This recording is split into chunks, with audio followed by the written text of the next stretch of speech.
I knew Bruiser Brody didn't take crap from nobody. Didn't take crap from nobody, brother. He was a legit tough guy. Oh, yeah. Now that's why they did him the way they did him. They surprised him and did that. And of course, I got a little payback for that because he's my brother. Well, let's talk about that. Where were you when you heard the news?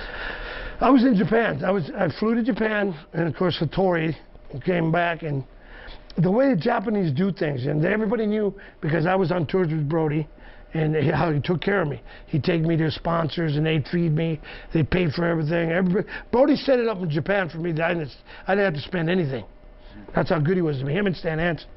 And I was there, and Hattori comes up to me. He goes, Manny-san, Brody gone.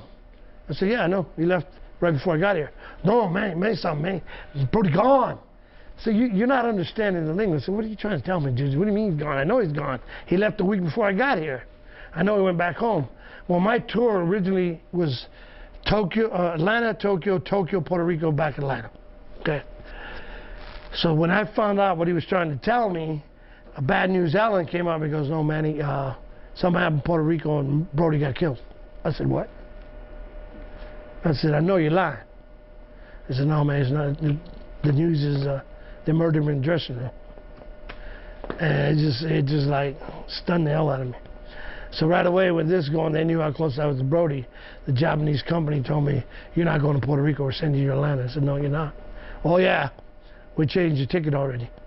You know, I was pretty upset about them just changing my ticket, you know, taking that part out, getting me another ticket to go back home. And I was pretty upset with that, so that went on, you know. It freaked me out. And I wanted to know what happened. I wanted to know what was there. And I kept digging and finally found out that they owed him 40 grand. They didn't want to pay him. He wanted his money. And he did the same thing. Stormed in there and demanded his money.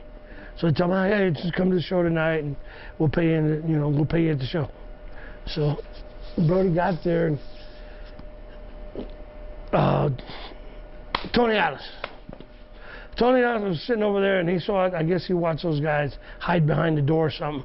And that Jose had the towel wrapped around something on his arm. Are you talking about the Invader? Yeah, the Invader. He had something around his arm. And when Brody came through, he took the towel off and cut him across the stomach. His guts came out.